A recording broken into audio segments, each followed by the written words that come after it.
So, good day everyone. We are the Group 8. So, today we will discuss the topic of drama. So, we know that drama is a form of art that shows emotions and story through action and dialogue. So, what exactly is drama?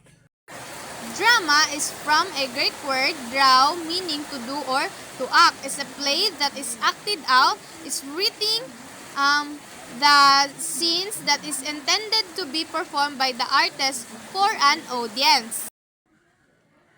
Ang word daw nga drama gikan sa Greek word nga draw o means to do or to act. So, pasabot ang drama kay abot acting or performing. So, ang drama daw kay isa siya ka play nga gina-act out or gina-perform sa stage o sa TV. So, ang nagsulat sa drama mao siya ginatawag og playwriter sa kanang siya ang naga-create sa story or sa line sa artist para sa audience. So, kanang for example, kung kanang mag-play mo sa school o Romeo and Juliet, so nagdrama mo. Kung halos biya kita no, kay gipadrama jud ta sa una. Ang inyong gibuhat kay nagportray ra mo sa character o nagpakita mo sa feeling sa story. Engaging characters are at the heart of all good drama. A good drama is something that is cool which we always wanted to watch. So, ang usa ka good drama kay naa sa engaging characters. So, kanang ang mga character ba kay makakuha og attention sa audience, mahook sa artist ang mga attention sa audience. So, mao gyud na siya ang heart sa drama. Kaduha nga good drama kay kanang it can be entertain as ba nga kanang ma-feel na to ang emotion, kanang masuko ta, malipay ta, giligon ta, masad ta. Kanang those kind of dramas are the show that we want to watch over and over again. So we all know that drama kay isa siya ka art form nga nagahatag og life pinaagi sa story. So karon atong hisgutan ng elements of drama o mga bahin sa importante aron ma-build ang isa ka play o drama. So kini ang mga elements mao ang audience, dialogue, plot, stagecraft, convention, genre. So kung wala sila kaning lisod sabton or lisod ay malingaw ang mga mananaw sa play. The first element of drama is audience. The audience, the body of theater goers that the writer always had in mind when he or she wrote a play. So, ang audience kay mao ang kanang mutanaw or mananaw sa drama. So, ang audience ang isa ka importante kay sila ang kanang sila man ang mutanaw sa play. So, kung walay audience, so walay mo appreciate sa inyong play or sa drama. Kanang sama ragut na sa kanang nagpasalida ka pero walay nagtanaw. Dialogue. The dialogue is a technique in which playwrights use two or more characters to be engaged in conversation with one another. So, next, we have here the dialogue. So, ang dialogue mao ang istoryahanay sa two or more nga tao or two or more nga character. So, mo ni ang paagi aron masabtan sa audience kung unsa ang nahitabo sa kanang sa story. So, for example, kanang sa Romeo and Juliet sa ilahang mga pagsulti o dialogue mao ang nagpakita sa ilahang gugma og sa problema. So, dili nimo masabtan kung walay dialogue. So, mo na siya ang importante pod sa kung mag-play ka og drama. So, next, atong hisgutan kung unsa ang pinaka-importante o pinaka-exciting nga element sa drama. So, walay lain kundi ang plot. Plot, it refers to the order of events or story that occur in a play. So, ang plot mao na siya ang heart sa play or sa drama. Kung ang drama kay isa ka body, ang plot kay mo na siya ang heart nga naga-blow out sa life sa isa ka story. Kay kini siya kay kanang mao kanang nagsunod-sunod sa panghitabo, nag-run sa tibuok play gikan sa sinugdanan hangtod sa katapusan nga play. Ang plot naga-teach siya kung unsaon ug ngano kung unsay nahitabo sa tanan. So mao ni siya ang reason nganong dili boring ang isa ka play kay ang plot na siya ay kanang naghatag og conflict, excitement and twist. So diraan na ta maka bati og kilig, surprise, kana kasuko, kahadlok og depende sa kanang unsaon pagdala sa plot. So we all know nga ang plot kay nasa ay 5 ka bahin. So first we have the exposition or ang sinugdanan. So mo ni siya ang parte nga gipaila ang mga character og ang lugar. So for example sa sinugdanan si Cinderella kay gikuan siya gipaila siya nga isip usa ka slave sa iyahang stepmother. So number 2, we have the racing action. So dinhi nagsugod ang problem o ang conflict sa isa ka story. So for example kanang si Cinderella kay gipugngan siya sa iyahang stepmother nga moadto sa sayawan sa prinsipe. So number 3, we have the climax. So mo ni siya ang most dramatic part or ang pinaka tension sa tanan. So next, we have the falling action. So dinhian na nagsugod nga kanang na-resolve ang problem. So for example, kanang gisulayan katong sa Cinderella kay gisulayan sa prinsipe ang sapatos sa laing nga babae sa hangtod nakit-an niya si Cinderella. So lastly, we have the resolution katapusan or ang kanang kanang solution na. So mo ni siya ang ending, happy man or sad. So imagine ninyo kanang magtan-aw mo isa ka salida unya kanang wala siya plot. So di ba boring kay wala siya problem, wala siya conflict, walay kanang kasuko, walay kataw-anan. Ang plot mao na siya ang nagahatag og kinabuhi sa isa ka story. So ang plot kay mura na siya roller coaster ride, kanang na siya sinugdanan. Ang sinugdanan kay hinay pa, so nagkalit siya og excited hangtod siya nag-climax nagkataas ang emotion. Og dayon mubaba og mag-ending sa resolution. Mao ni ang essence sa drama. So next, the stagecraft. It refers to the technical aspect of theatrical production, which include costume design, lighting, scenic design, stage mimicry, sounds, and makeup.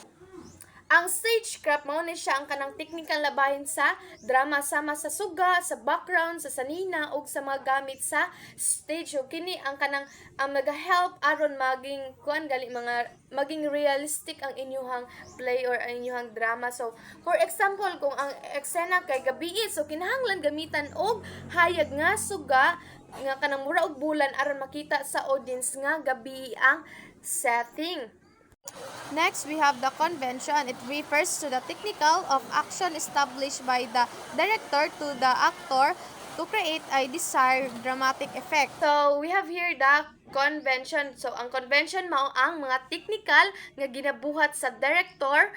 Ang director may lights, camera, action. So, ang mga actor pod kanang aron kanang ilahang makabut ang dramatic effect or kanang emotion nga gusto nila ipakita. For example, kung gusto nila ipakita nga namatay ang character, kanang unsa may gamito nila. So kanang magamit sila og suga nga mudim ug musabay sa music aron nga mutaas ang emotion sa audience. And this is the last element of drama, the genres. It refers to the type of acts used in drama and showing an emotional and relational development of realistic character. So lastly, sa ako ang part is genre. So ang genre kay mao siya ang klase sa play nga pwede comedy, pwede tragedy, pwede romance, horror or musical. So ang genre kay kanang siya ang magbuot sa mood og tema sa drama. So for example, kung comedy, so katawanan jud lisod pod og comedy, maghilak-hilak. So, kung kanang mag-play pod mo og tragedy, so kasagaran sa tragedy kay ending kay sakit jud no, kamatayon sa ang kanang mamatay ang character. So, kanang romance, kilig-kilig, unsa pa na siya dira. So, mo na siya. So, mo na to ang sa ako ang part. So, ang uban ako kauban sila na pod ang mo report sa next nga topic sa drama. So, thank you. Hi everyone, I'm Zaratea Esmeralda and I'm one of the reporter about drama.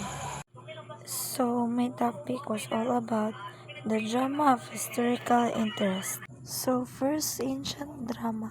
Drama existed in religious ceremonies for the worship of the different gods. So ang ancient drama, it started around 50th century BCE or 500 BCE. Began in ancient Greece, performed in open-air theaters, focused on gods, heroes, tragedy, and comedy.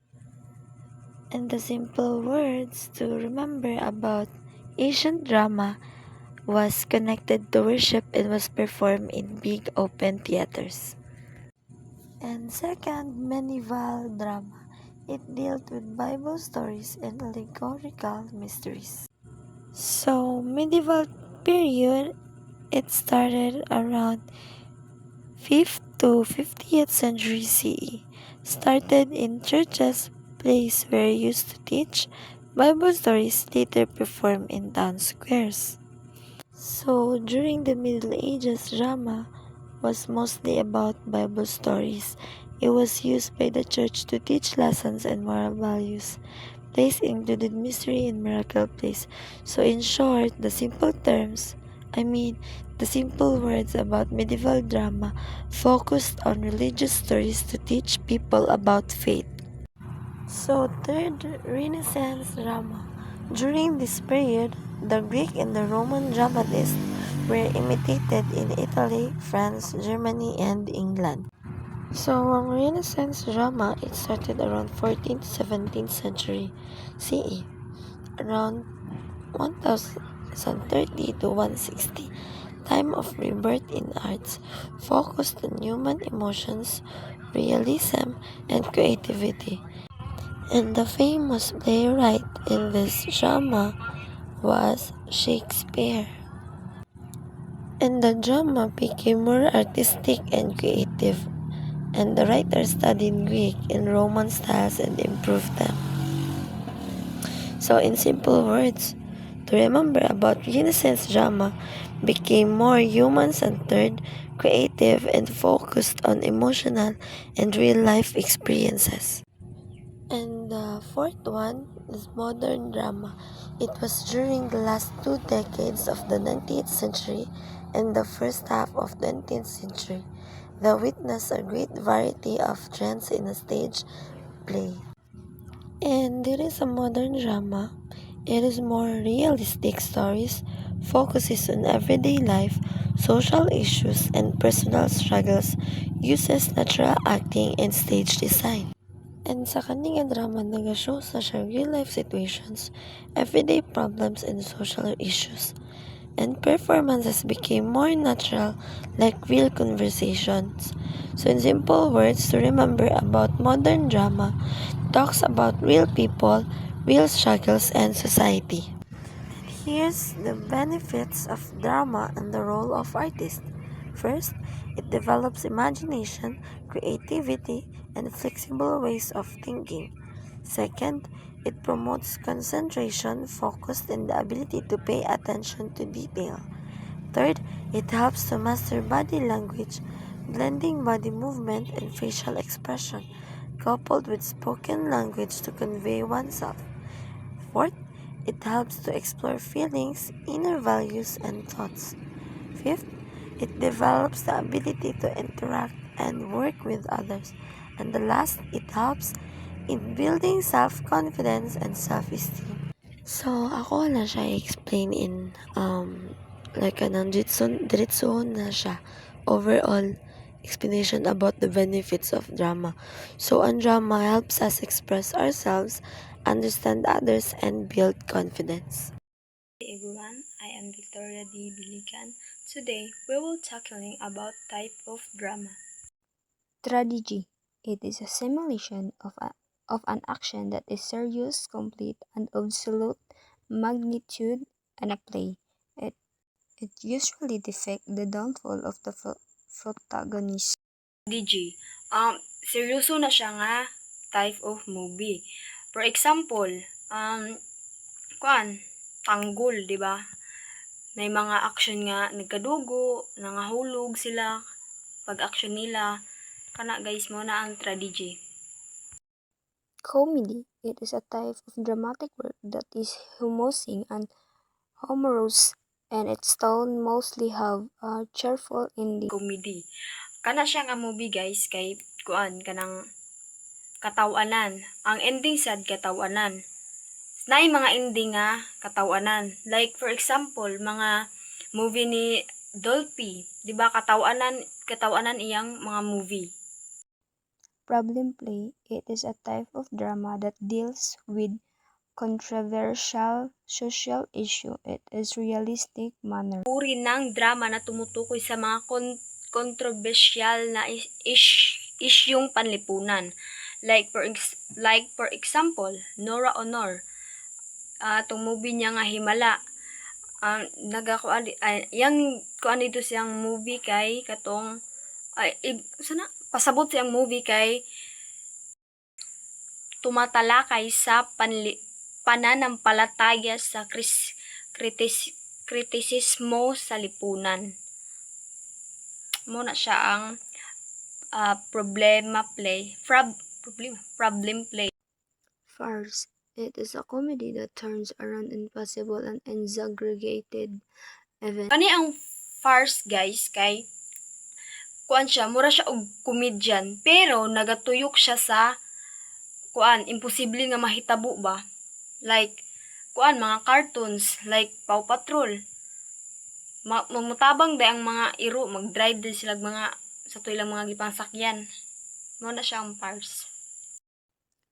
Fantasy. This type of drama is often romantic and contains the elements of the supernatural, magic, secret societies, and revenge. Ang pantasya kay more on kanang romantiko, elemento, mga mahika. Like for example, Encantadia, 'di ba? More on kuan siya, elements, pantasya sad siya kay power, na power nga mahitabo. Unsa pa? Kuan nga movie, nga kuan salida. Mahika, 'di ba? Na movie nga Mahika. More on pantasya sad, more on magic nga dili katuohan. Melodrama. It is a dramatic work in which the plot is designed to appeal strong emotions and takes precedence over detailed characterization. Melodrama. Ang melodrama kay kuan siya, more on kuan iyakan, sigawan, labis na pagdudurusa kanang mga ana gani nga kuan ingana nga mga movie sigrag hilak ngana. Mao na ang melodrama. Good evening, everyone. I am Rose Beverly Sikino, and today I am going to discuss about my topic, which is drama forms. Drama forms are the specific structures that define, differentiate, and shape the ways in which theatrical performance is explored. These forms often incorporate movement, scene work, and speech to create compelling narratives and experiences. The first element, which is movement. Movement forms in drama focus on the physical expression of actors, using the body to convey emotion, narrative, and character. Clowning. This involves skill-based, exaggerated movements and gestures to create humor. Example of clowning. A performer comically sleeping on a banana peel with an overly dramatic reaction. Kanang clown guys, mao na siya, which is kanang usually nilang ginakuan nahadlok like ang mga bata and then ilang ginalingaw-lingaw. Mao na siya. Next, dance. The execution of creative, free, and exploratory series of actions performed with or without music. For example, a ballet sequence telling a story of love and loss through intricate steps, which is nagashow sa movement, and then pinagi sa movement, which is sa ballet, kay dito ma-express ang drama forms. Next, mass work. Exploration of movement using a mask to bring focus to the physical expression of the body. For example, an actor wearing a neutral mask conveying sadness solely through their posture and gestures. The fourth one, which is mime. Pantomime acting without words using facial expression, gestures, and movement. For example, a street performer pretending to pull an invisible rope. Next, stage fighting. Stage fighting choreographed movement designed to stimulate fighting safely between actors. For example, a sword fight in a play where every move is planned to look realistic without injury. And the last one, which is tableau, a silent and motionless scene created by actors to draw focus to a central theme of the drama. Example, a group of actors frozen in a dramatic pose to represent a moment of despair. Number 2. Speech. Speech forms emphasize vocal delivery, the use of language and sound to tell stories and create atmosphere within a dramatic context. The first one, which is choral work, refers to ensemble speech or singing.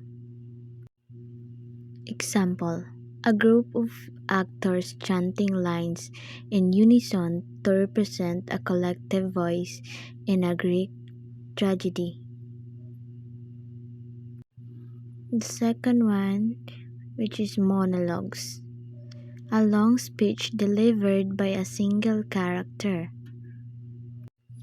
For example, a character revealing their inner thoughts and feelings directly to the audience. The third one, which is radio drama, a drama intended to be listened instead of viewed, relying on dialogue and sound effects. Example, a suspenseful story played on the radio where listeners imagine the scenes based on voices and sounds. The fourth one, which is reader's theater, a performance created by actors reading a script. For example, actors sitting on stage script in hand, reading character lines with expressive voices. Next, which is recitation, the oral presentation of a scripted piece of work, often involving ballads, monologues, and rhymes. For example, a student passionately delivering a famous poem from memory. Next, which is soundscape, the use or various overlapping sounds to create an atmosphere. For example of soundscape, a stage production using layered sounds of birds, rustling leaves, and distant thunder to suggest a forest. And the last one, which is storytelling. Storytelling refers to relating stories to an audience. Example of storytelling, a performer narrating a traditional folk tale, engaging the audience with their voice and gestures. And the last one, which is scene works. Scene works encompass the various methods and processes involved in creating and staging a dramatic production. Collective creation. Collective creation, a group process of writing an original script. For example, a theater troupe improvising scenes and then developing them into a cohesive play. Next, docudrama. The use of dramatic devices to illustrate a real-life situation through performance. For example, a play based on actual historical events and testimonials. Next, puppetry includes an extensive variety of props that are brought to life by human hands to create a performance. For example, a children's show featuring hand puppets acting out a whimsical story. And the last one, which is story theater, a theatrical production of an existing story where the characters speak every line of the story, often directly narrating. For example, actors performing Little Red Riding Hood, with one actor narrating. Little Red walked through the woods while another acts out Red Riding Hood's movements. The quote, which is the real object of the drama, is the exhibition of the human character by Thomas Babington Macaulay, simply means plays drama are fundamentally about showing us what people are like. The main goal is to display and to explore human nature, motivations, feelings, and flows, how character acts, why they make their choices, and what kind of people they become. In short, a play's true purpose is to reveal the human character. In summary, drama forms are diverse ways to explore and present human experience through performance. They are categorized by their focus on movement, physical actions and gestures, speech, spoken word and sound, and scene works, which is a script, creation, and structures. Together, these provide the tools necessary for actors and creators to successfully convey stories and exhibit the human character across different theatrical mediums. So, this is my report, and thank you for listening. I hope you've learned something. God bless everyone.